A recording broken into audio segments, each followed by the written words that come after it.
Bismillahirrahmanirrahim. Assalamualaikum warahmatullahi wabarakatuh. Oke, teman-teman, kali ini kita akan membahas mata kuliah pengantar statistika matematis 1 ya. Oke, kita langsung aja ke materinya, yaitu modul 1 mengenai himpunan.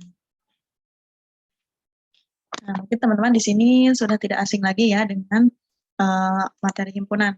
Sebelumnya di mata kuliah pengantar probabilitas yang sudah mengambil pun pasti sudah tidak asing lagi dengan materi tentang himpunan, atau di pengantar matematika, kemudian di mata kuliah lain juga ini sering dibahas ya, materi tentang himpunan. Nah, oke, kita langsung saja. Ini sebenarnya kita mengingatkan kembali ya pada materi himpunan ini. Kita mengulas ulang. Nah, oke, kita langsung aja di sini definisi dari himpunan. Definisi dari himpunan yaitu koleksi objek yang dinamakan anggota atau elemen. Jadi di sini himpunan itu adalah sekumpulan atau koleksi dari objek-objek. Nah, biasanya himpunan atau koleksi ini terdiri dari anggota atau elemen. Jadi setiap yang ada di dalamnya sebuah himpunan itu kita namakan sebagai anggota atau elemen. Misalkan di sini contohnya himpunan semua mahasiswa Universitas Terbuka. Nah, di sini berarti anggota atau elemennya itu adalah semua mahasiswa. Bisa laki-laki, bisa perempuan, bisa yang berumur 18 tahun ke atas atau berumur 50 tahun ke bawah. Nah, itu yang termasuk himpunan semua mahasiswa Universitas Terbuka. Kemudian yang kedua, himpunan kepala keluarga di suatu desa. Yang ketiga, himpunan pasien penyakit paru-paru di Rumah Sakit Harapan Kita. Kemudian yang keempat, himpunan bilangan bulat kurang dari 10. Nah, berarti di sini himpunan bilangan bulat kurang dari 10 yaitu 0, 1, 2, 3, pokoknya yang kurang dari 10. Kemudian di sini ada dari contoh yang keempat ini. Nah, yang pertama yang A, bilangan 3/4 dan 12 tidak di dalam himpunan. Ini jelas ya, karena di sini dinyatakannya itu adalah himpunan bilangan bulat yang kurang dari 10. Nah, otomatis di sini yang kurang dari 10 berarti 3/4. 3/4 itu kan berarti 0,75. Nah, ini tidak termasuk ke dalam himpunan. Kemudian 12 juga tidak termasuk. 12 itu lebih besar dari 10. Nah, kemudian di sini yang B, bilangan 3 berada di dalam himpunan. Nah, ini sudah jelas ya. Bilangan 3 itu termasuk dari bilangan bulat kurang dari 10. Nah, kemudian setelah definisi dari himpunan, kita lanjutkan ke himpunan bagian. Nah, himpunan bagian ini merupakan elemen dalam himpunan A yang juga merupakan elemen dari setiap himpunan tersebut. Nah, di sini definisinya, bila setiap elemen dalam himpunan A1 juga merupakan elemen dalam himpunan A2, nah berarti di sini himpunan A1-nya disebut sebagai himpunan bagian atau subset dari himpunan A2. Jadi himpunan A1 ini adalah himpunan bagiannya. Nah, atau kita tulisnya simbolnya seperti ini, A1 himpunan bagian dari A2, atau kita bisa membacanya menjadi A1 subset dari A2. Bila A1 subset dari A2 dan A2 subset dari A1, maka A1 sama dengan A2. Jadi A1 ini termuat di dalam himpunan A2. Nah, oke, misalkan di sini kita punya contoh A1, himpunan A1 yaitu X, di mana X-nya itu 0 kurang dari sama dengan X kurang dari sama dengan 1. Dan A2-nya X, 0 kurang dari sama dengan X kurang dari sama dengan 2. Himpunan 1 dimensi A1 merupakan himpunan bagian. Nah, di sini sudah jelas ya, berarti himpunan A1-nya itu adalah 0, 1. Nah, kemudian himpunan A2-nya adalah 0, 1, 2. Nah, di sini jelas A1 berarti adalah himpunan bagian dari A2. Nah, di sini berarti himpunan A1 adalah himpunan bagian dari himpunan A2. Berarti kita tulisnya sebagai A1 subset dari A2. Kemudian contoh berikutnya, pada kartu Braille. Yang pertama, yang A1 di sini himpunannya adalah kartu jantung atau kartu hati ya di sini. Kemudian himpunan yang kedua, A2-nya itu himpunan kartu merah. Nah, berarti di sini A1 adalah subset dari A2, yang artinya A1 adalah himpunan bagian dari A2. Kemudian contoh berikutnya, A1 sama dengan XY, di mana himpunannya adalah 0 kurang dari sama dengan X, kurang dari sama dengan Y, kurang dari sama dengan 1. Nah, kemudian A2-nya adalah XY, 0 kurang dari sama dengan X, kurang dari sama dengan 1. Nah, kemudian 0 kurang dari sama dengan Y, kurang dari sama dengan 1. Nah, ini jelas berarti A1 adalah subset dari A2. Kemudian kita lanjutkan. Nah, berarti kita tadi sudah membahas tentang definisi himpunan, kemudian himpunan bagian, kita lanjutkan ke himpunan kosong. Nah, di sini himpunan kosong yaitu adalah bila himpunan A tidak mempunyai elemen. Nah, berarti himpunannya itu tidak mempunyai anggota atau elemen. A disebut himpunan nol atau himpunan kosong. Nah, bisa kita tulis sebagai di sini simbolnya. A sama dengan himpunan kosong. Atau ada beberapa mata kuliah yang menuliskannya sebagai A, misalkan himpunan kosong ditulis dengan hanya kurung kurawal di sini. Tetapi biasanya di mata kuliah pengantar probabilitas dan pengantar statistik matematis itu menulis simbolnya seperti ini, A sama dengan himpunan kosong. Di sini misalkan contohnya, A sama dengan himpunan anak SD yang berusia 60 tahun. Nah, di sini berarti kan tidak mungkin kan ada anak SD yang berusia 60 tahun. Nah, berarti di sini adalah himpunannya itu himpunan kosong. Berarti A-nya adalah himpunan kosong. Nah, selanjutnya yaitu gabungan himpunan atau union. Nah, di sini gabungan himpunan adalah himpunan semua elemen yang menjadi anggota paling sedikit satu himpunan A1 dan A2. Disebut union atau gabungan dari A1 dan A2. Nah, ini adalah simbolnya. A1 gabungan A2. Nah, berarti dia memuat kedua himpunan tersebut. Jadi ada di himpunan A1 dan ada di himpunan A2. Nah, berarti kita gabungkan. Nah, jadi A1 gabungan A2.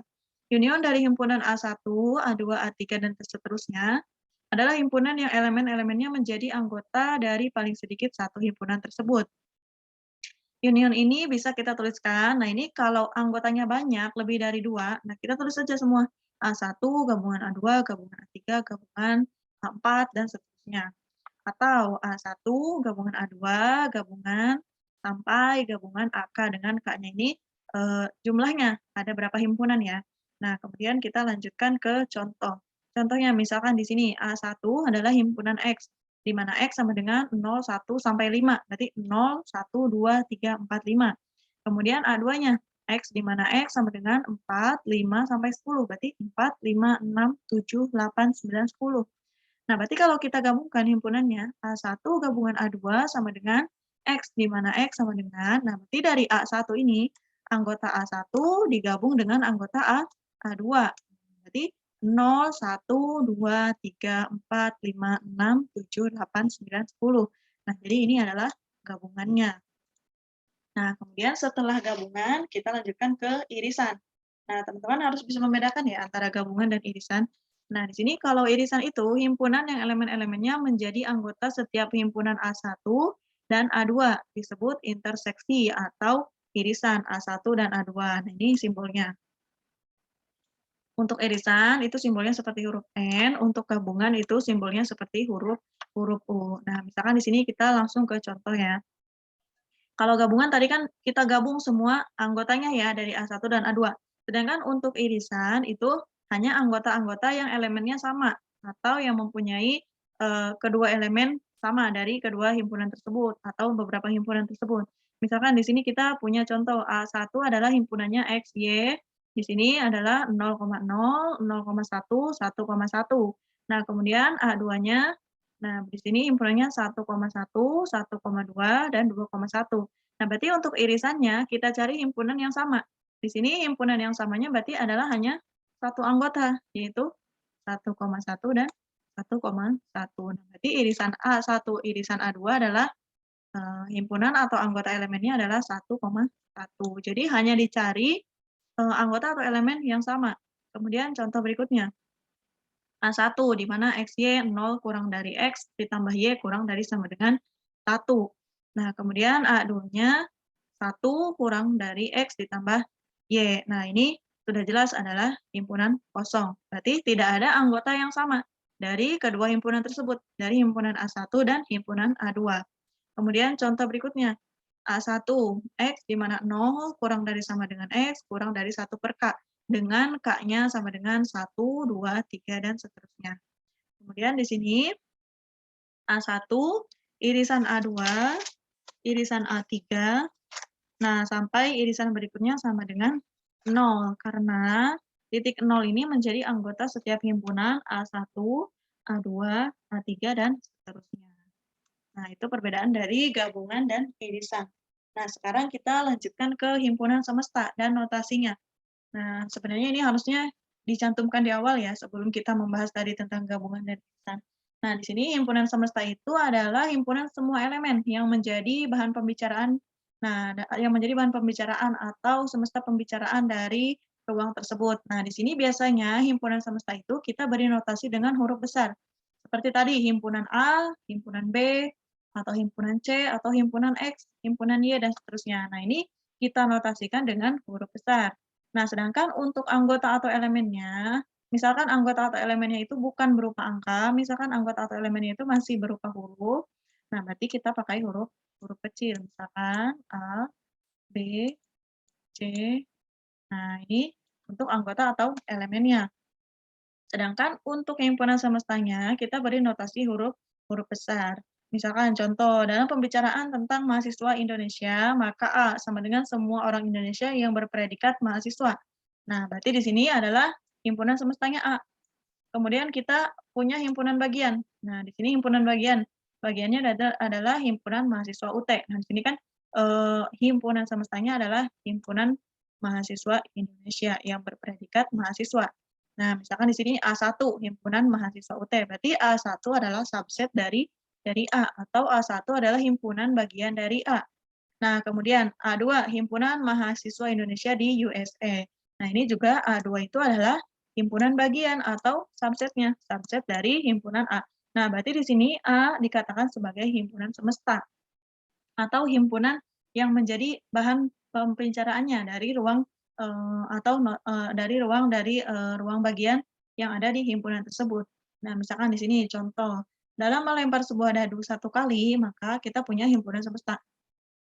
Nah, untuk himpunan semesta pelemparan sebuah dadu, kita punya anggotanya 1, 2, 3, 4, 5, dan 6. Nah, karena di sini kan mata dadu ada 6, berarti pelemparan satu buah dadu menghasilkan 6 anggota atau 6 elemen. Nah, di sini berarti himpunan semestanya adalah himpunan A ini. Nah, kemudian kita di sini punya himpunan bagian. Misalkan himpunan bagiannya adalah himpunan mata dadu genap. Nah, berarti himpunan mata dadu genap kita lihat di sini. 2, 4, dan 6. Nah, di sini berarti adalah A1 subset dari A atau A1 adalah himpunan bagian dari A. Atau misalkan kita punya A2. A2 adalah mata dadu ganjil. Nah, berarti mata dadu ganjil di sini adalah anggotanya 1, 3, dan 5. Berarti A2 adalah subset dari A. Atau A2 adalah himpunan bagian dari A. Jadi A di sini adalah himpunan semesta dari pelemparan sebuah dadu. Nah, kemudian kita lanjutkan ke komplemen himpunan. Nah, komplemen himpunan di sini adalah kalau bahasa cepatnya yaitu adalah himpunan yang bukan anggota tersebut. Nah, di sini A adalah ruang dari A, subset dari A di sini. Himpunan semua elemen dalam A yang bukan elemen. Nah, jadi di sini dia dikatakan komplemen adalah karena dia bukan elemennya, bukan elemen dari himpunan tersebut. Misalkan kita di sini sedang berbicara tentang himpunan A atau himpunan semestanya ya. Nah, disebut komplemen dari A atau notasinya adalah A pangkat C, A komplemen, atau ada yang menulisnya A dengan tanda kutip. Nah, ini sama ya, A komplemen atau notasinya seperti ini. Misalkan kita punya contoh di sini, himpunan semestanya yaitu 1, 2, sampai 10. Nah, di sini untuk himpunan A-nya itu himpunan bagian dari himpunan semesta ya. Himpunan bilangan dalam S yang habis dibagi 5. Berarti yang habis dibagi 5 yaitu anggotanya 5 dan 10. Nah, di sini berarti himpunan A-nya adalah 5 dan 10. Nah, berarti A komplemen. A komplemen itu dia bukan anggota A, tetapi dia masih anggota himpunan semesta. Nah, berarti di sini A komplemennya kecuali 5 dan 10 dari anggota semesta ini. Nah, berarti himpunan komplemennya 1, 2, 3, 4, 6, 7, 8, 9. Jadi dia bukan anggota A, tetapi dia masih anggota himpunan semesta. Kita lihat saja di sini apa yang ditanyakannya, apa komplemennya. Nah, misalkan di sini contoh A subset dari A. A gabungan A komplemen sama dengan A. A irisan A sama dengan himpunan kosong. A gabungan A sama dengan A irisan A sama dengan A, kemudian A komplement, pangkat komplement lagi sama dengan A. Nah, ini berhubungan dengan gambar di sini. Oke, selanjutnya ada beberapa hukum yang kita gunakan dalam himpunan, dalam operasi himpunan seperti tadi gabungan dan irisan. Nah, ini biasanya sering ditanyakan ya. Jadi kita dikasih soalnya nggak terlalu mudah seperti A gabungan B, A irisan B. Nah, biasanya kita pakai hukum-hukum di sini. Nah, teman-teman bisa melihat di sini ada beberapa hukum. Yang pertama hukum komutatif. Hukum komutatif. Yang pertama A gabungan B sama dengan B gabungan A. Nah, berarti ini sama aja ya, A gabungan B itu hasilnya akan sama dengan B gabungan A. Kemudian A irisan B sama dengan B irisan A. Nah, ini untuk gambar-gambarnya ya, ada di sebelahnya. Kemudian hukum asosiatif. A gabungan B gabungan C sama dengan A gabungan B gabungan C. Jadi ini yang pertama A gabungan B dulu yang dikerjakan, kemudian gabungan C. Nah, itu akan sama saja dengan kita mengerjakan A gabungan B gabungan C. Nah, untuk irisannya pun sama. Di sini A irisan B irisan C sama dengan A irisan B irisan C. Nah, ini masih mudah nih yang ini. Hukum komutatif dan hukum asosiatif. Nah, kalau kita sudah ketemu dengan hukum distributif ini akan agak berbeda ya pengertiannya. Nah, di sini untuk hukum distributif, A gabungan B irisan C itu kita perluas menjadi A irisan C, jadi ini dikerjain ke sini, A irisan C gabungan B irisan C. Jadi di sini dalam kurungnya kita keluarkan ya.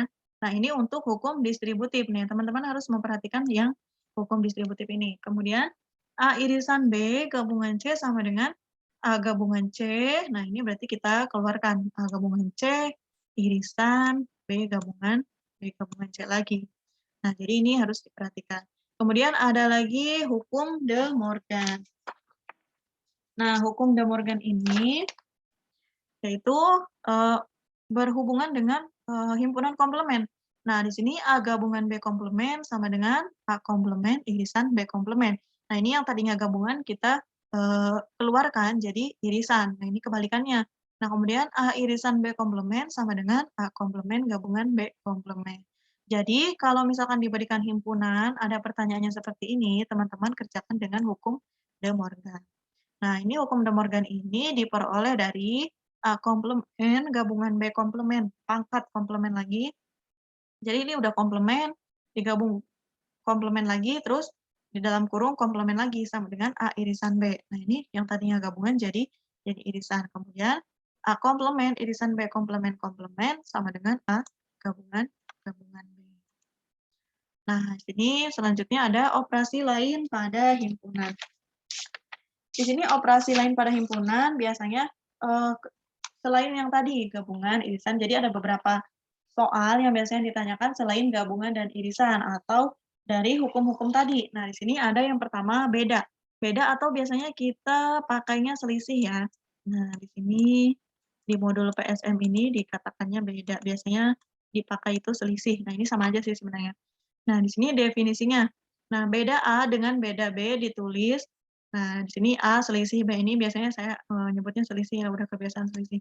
A selisih B atau A beda B, jadi garis miring.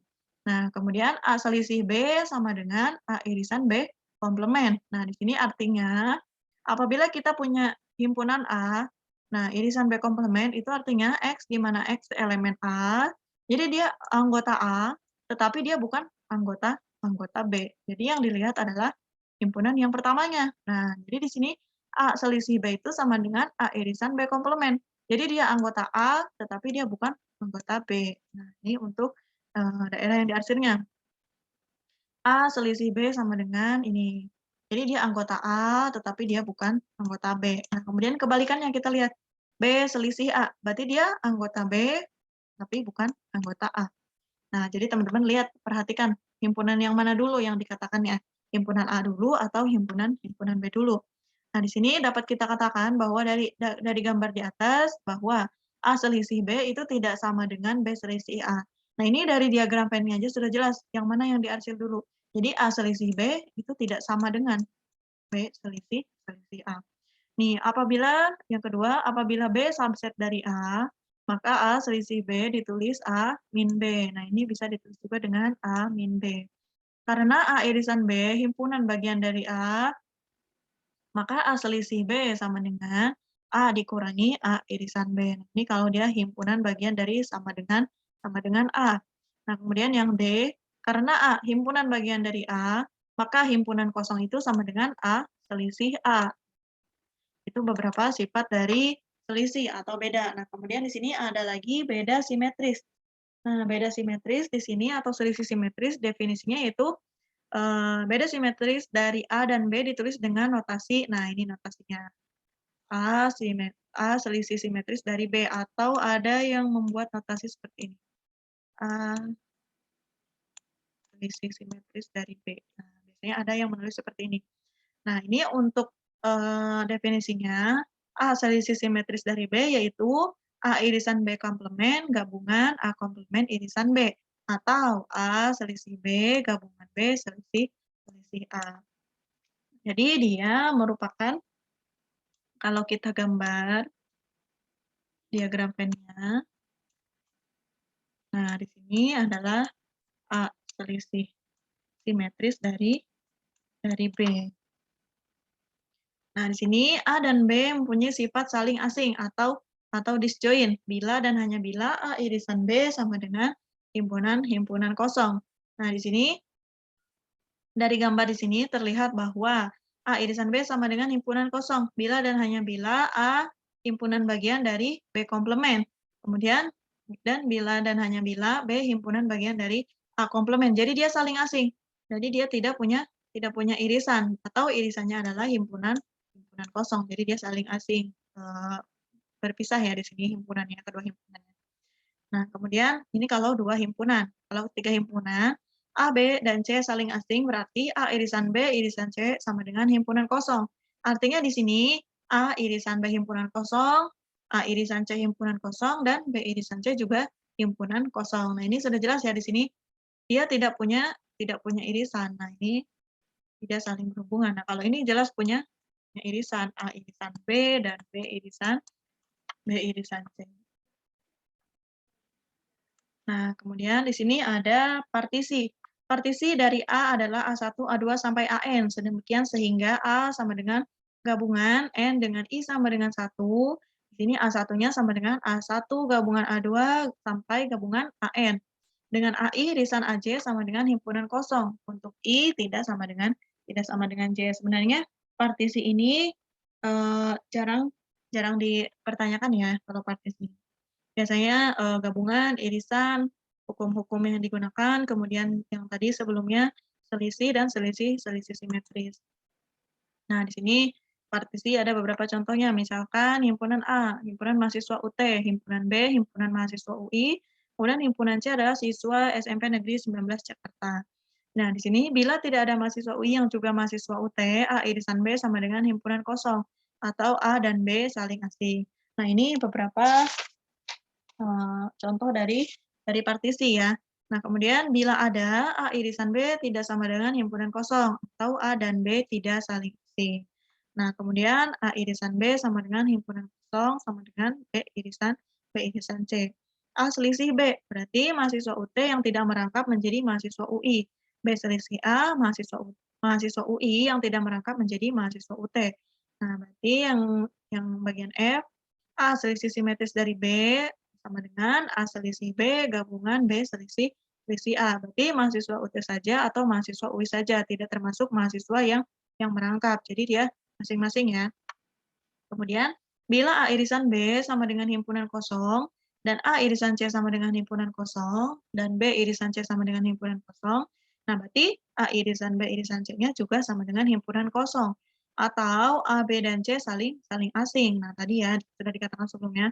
Bila A irisan B tidak sama dengan himpunan kosong, A irisan C tidak sama dengan himpunan kosong, atau B irisan C juga tidak sama dengan himpunan kosong, berarti A, B, dan C tidak saling asing. Ini kebalikannya dari poin G. Nah, di sini kemudian contoh berikutnya. Misalkan UI mempunyai N fakultas. Nah, di sini A1 mahasiswa fakultas 1, A2 mahasiswa fakultas 2, dan AN mahasiswa fakultas N. Nah, di sini berarti kita punya partisi. Di sini partisinya adalah A mahasiswa UI gabungan AI sama dengan A. Jadi berarti AI irisan AJ sama dengan himpunan kosong. Untuk I tidak sama dengan J. Sehingga AI di mana I-nya itu 1 sampai N merupakan partisi dari A. Dari adalah himpunan mahasiswa mahasiswa tadi. Nah, berarti dengan di sini ada gamma adalah mahasiswa fakultas 1. Nah, ini adalah beberapa partisi, contoh partisi dari himpunan himpunan mahasiswa tadi. Nah, kemudian kita lanjutkan ke, teknik menghitung. Nah, di sini ada prinsip perkalian. Mungkin teman-teman juga yang sudah mengambil pengatur probabilitas, sudah belajar ini ya, tentang prinsip perkalian, nanti, ada permutasi dan kombinasi, jadi kita mengulang saja ya di sini. Nah, di sini prinsip perkalian yaitu bila suatu operasi dapat dilakukan dengan N1 cara operasi, N1 cara operasi dan operasi kedua dapat dilakukan dengan N2 cara, maka terdapat N1 dikali N2. Nah, ini prinsip perkalian. Nah, berarti N1 dikali N2 cara di mana operasi dapat dilakukan. Misalkan di sini kita punya contoh, sebuah mata uang, misalkan kita sebut sisi depannya muka dan sisi belakangnya B. M, muka, dan B sama dengan belakang. Dilempar dan kemudian sebuah kelereng diambil dari suatu kotak berisi 1 kelereng hitam, ini mungkin maksudnya hitam ya, kemudian kelereng kuning, K, dan 1 kelereng putih atau P. Nah, di sini hasil pengambilannya yang nanti disebut outcome yang mungkin adalah muka hitam, nah ini MH, teman-teman ingat aja di sini, awalnya diberi simbol apa ya, MH, kemudian MK, muka kuning, kemudian muka putih, belakang hitam, belakang kuning, dan belakang putih. Nah, untuk setiap hasil lemparan mata uang, terdapat 3 kelereng yang mungkin terpilih, sehingga semua hasil yang mungkin adalah 2 dikali 3 sama dengan 6. Nah, di sini jadi teman-teman lihat, di sini, koinnya, mata uangnya ada 2, kan 2 sisi, muka dan belakang. Muka dan belakang berarti sama dengan 2. Kemudian kelerengnya ada 3 tadi, hijau, kuning, dan putih. Nah, berarti ada 3. Jadi ini bisa dilakukan dengan 2 kali 3 sama dengan 6. Nah, atau kalau kita gambarkan dengan diagram pohon, nah di sini ada muka, ada belakang. Kemudian di sini ada hijau, kuning, putih, hijau, kuning, putih. Nah, ini sudah jelas. Ada 1, 2, 3, 4, 5, 6. Jadi ada 6 cara. Nah, di sini prinsip perkalian dapat diperluas untuk lebih dari 2 operasi. Khususnya operasi ke I dan R operasi dapat dilakukan dengan NI cara. Nah, untuk sejumlah R operasi di mana tiap-tiap operasi ke I dapat dilakukan dengan I-nya itu 1, 2, sampai R, maka banyaknya cara melakukan R operasi adalah, nah, ini adalah kalau, himpunannya, lebih dari 2 operasi. Nah, prinsip perkaliannya bisa dilakukan juga. Nah, di sini bila terdapat R operasi yang masing-masing dapat dilakukan dengan N cara, maka banyaknya cara melakukan R operasi adalah N pangkat R. Misalkan contohnya, dengan berapa cara tes berisi 20 pertanyaan yang jawabannya salah benar dapat dijawab. Nah, berarti di sini N-nya adalah 2. Nah, di sini N-nya berarti kan kita punya salah dan benar. Nah, berarti N-nya 2, R-nya adalah 20. Jadi R-nya ini adalah R operasinya. Nah, jadi 2 pangkat 20. Nah, kemudian contoh berikutnya. Dari himpunan beranggota M, ada beberapa himpunan bagian atau subset yang mungkin. Nah, dalam membentuk himpunan bagian harus diputuskan setiap elemen berada dalam himpunan bagian atau tidak. Nah, jadi untuk setiap M elemen terdapat 2 pilihan cara, sehingga banyaknya subset yang mungkin adalah 2 pangkat M. Nah, ini sama seperti contoh yang pertama tadi. Di sini termasuk himpunan kosong yang berkorespondensi dengan kejadian tidak ada satu elemen pun di dalam himpunan bagian tersebut. Nah, kemudian contoh berikutnya, 5 kartu diambil dari 1 deck kartu bridge. Nah, kartu bridge ini terdiri dari 52 kartu. Dalam hal ini terdapat 52 pangkat 5. Nah, berarti di sini R operasinya 5, kemudian, N-nya 52. Bila pengambilan dengan pengembalian, bila ke-5 kartu diambil tanpa pengembalian, banyaknya cara adalah berarti 52 kali 51 kali 50 kali 49 kali 48. Ini kita hitung mundur, nah sebanyak 5 kali tadi. Nah, ini kita tinggal hitung aja berapa hasilnya. Pada cara pertama, kartu yang sama dapat diambil lebih dari satu kali, sedangkan pada cara kedua tidak akan terambil kartu yang sama. Nah, selanjutnya kita lanjutkan ke permutasi dan kombinasi. Nah, di sini biasanya soal-soal permutasi dan kombinasi ini sering sering ditanyakan. Jadi teman-teman harus bisa membedakan ya mana soal permutasi dan soal kombinasi. Teman-teman juga bisa membuka lagi modul pengantar probabilitasnya. Di sana menurut saya lebih banyak contoh-contoh soalnya daripada di modul pengantar statistik matematis ini.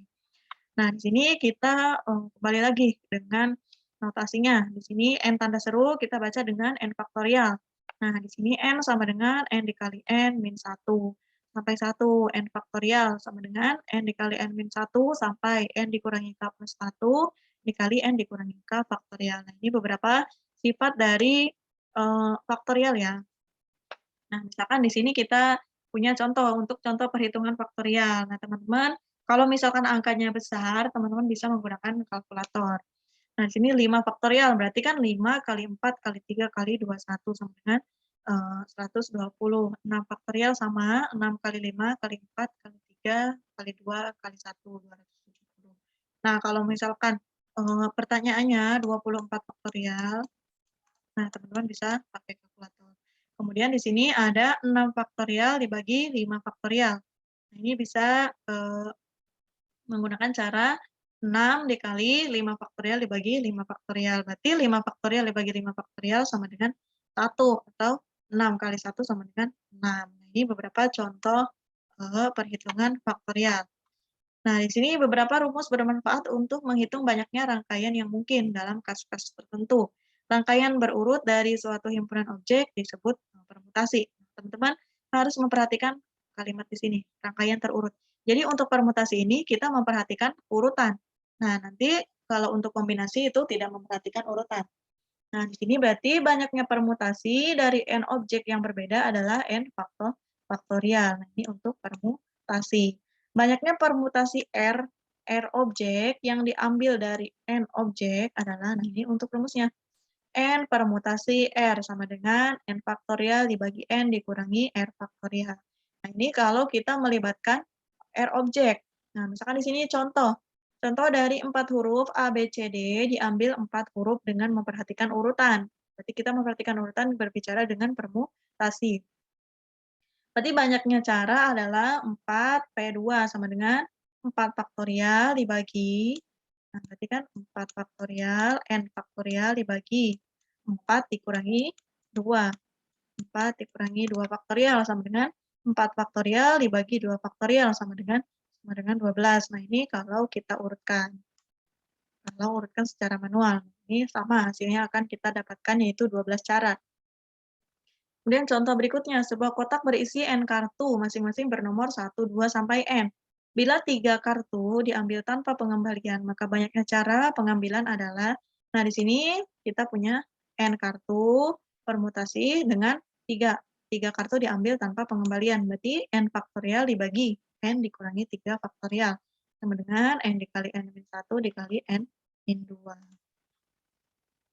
Nah, di sini yang harus diperhatikan adalah permutasi itu memperhatikan urutan objek atau urutan elemennya atau anggotanya. Kemudian kita lanjutkan, bila urutan objek tidak diperhatikan, dikatakan kita hanya tertarik pada banyaknya kombinasi yang mungkin pada pemilihan R objek. Nah, ini kita lanjut berbicara dengan kombinasi. Nah, berarti kita punya di sini NR. Jadi di sini simbolnya dalam kurung NR digunakan untuk menyatakan banyaknya kombinasi. Nah, banyaknya kombinasi R objek yang dipilih dari N objek yang berbeda adalah NR sama dengan N faktorial dibagi R faktorial dikali N dikurangi R faktorial. Nah, ini jelas ya rumusnya beda. Rumusnya beda dengan permutasi, jadi teman-teman harus memperhatikan. Jadi, kalau kombinasi itu tidak memperhatikan urutan objek. Misalkan contoh di sini, dari sebuah kotak berisi 10 bola, diambil 3 bola tanpa pengembalian. Perhatikan bahwa urutan tidak diperhatikan. Bila bola diberi nama B1, B2, sampai B10, terpilih bola B1, B2, B3. Nah, berarti di sini kita N-nya ada 10, N objeknya keseluruhannya ada 10 bola, diambil 3 bola. Nah, berarti 10 faktorial dibagi, nah berarti kan 10 faktorial dibagi R-nya 3 faktorial dikali 10 dikurangi 3 faktorial. Nah, berarti 10 faktorial dibagi 3 faktorial dikali 7 faktorial sama dengan 120. Kemudian contoh berikutnya, dari 40 orang dalam satu kelas dipilih pengurus yang terdiri dari 5 orang.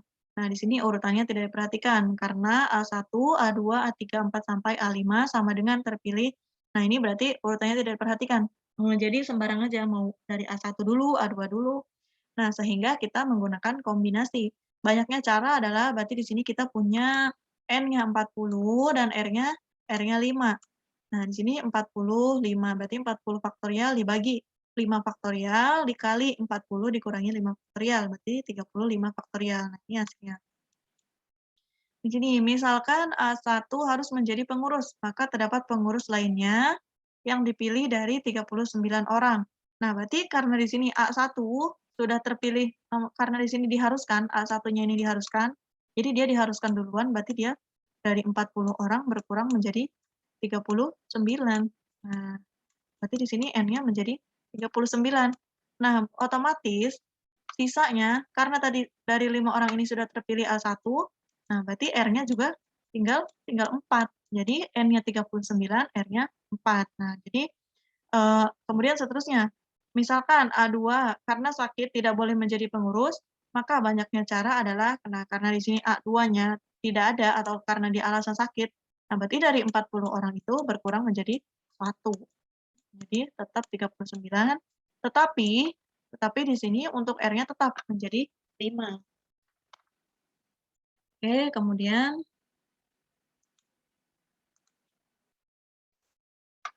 nah, di sini ada beberapa, yang harus diperhatikan dalam, perhitungan kombinasi di sini. Misalkan N PR sama dengan R faktorial dikali NR.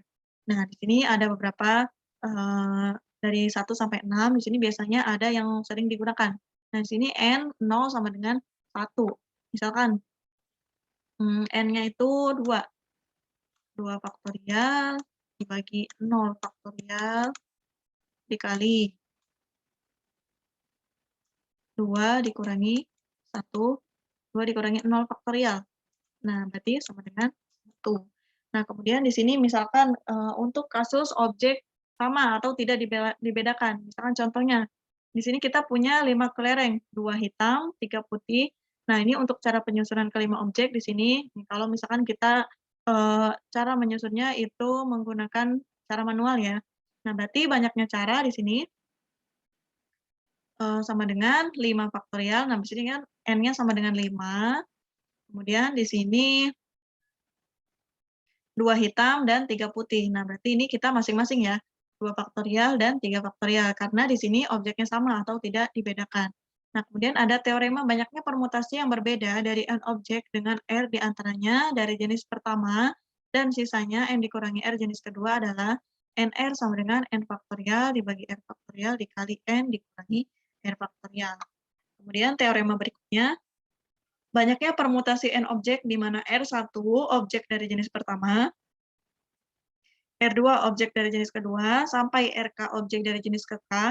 Nah, ini bisa kita menggunakan N faktorial sama dengan R faktorial, R2 faktorial, sampai RK faktorial. Ini K-nya tergantung. Mau K-nya 1 sampai 10 juga bisa. Nah, berarti di sini kita sebut sebagai koefisien multinominal. Misalkan di sini kita punya contoh 10 kelereng yang terdiri dari 2 hitam, 3 putih, dan 5 merah. Banyaknya permutasi yang berbeda adalah, nah ini berarti kita langsung, nah 10 faktorial, kemudian 2 faktorial, 3 faktorial, kemudian 5 faktorial, sama dengan 25, 20. Kemudian contoh berikutnya, beberapa cara menyusun 12 bendera dari 3 warna merah, 3 warna hijau, 3 warna kuning, dan 3 warna hitam. Nah, berarti di sini objeknya sama aja, tidak dibedakan apa merah, hijau, kuning, dan hitam. Nah, berarti dengan teorema yang tadi kita gunakan caranya, berarti N faktorial, dari cara ini N faktorial, R1 faktorial, berarti 3 faktorial kali 3 faktorial kali 3 faktorial kali 3 faktorial. Nah, ini untuk pembahasan permutasi dan kombinasi. Jadi sebenarnya teman-teman di sini untuk materi modul 1 kita membahas ulang ya. Ini sama saja seperti mata kuliah pengantar probabilitas, tidak jauh beda. Nah, mungkin di sini teman-teman yang mengambil, SIPAS, jadi sudah mengambil mata kuliah probabilitas mungkin sudah tidak asing lagi dengan, materi himpunan ini. Oke, untuk, pertemuan pertama ini saya tutup. Untuk teman-teman silakan mengerjakan latihan dan tes formatif, nanti kita lanjutkan lagi, lewat diskusi. Terima kasih teman-teman, semoga bermanfaat. Saya tutup. Assalamualaikum warahmatullahi wabarakatuh.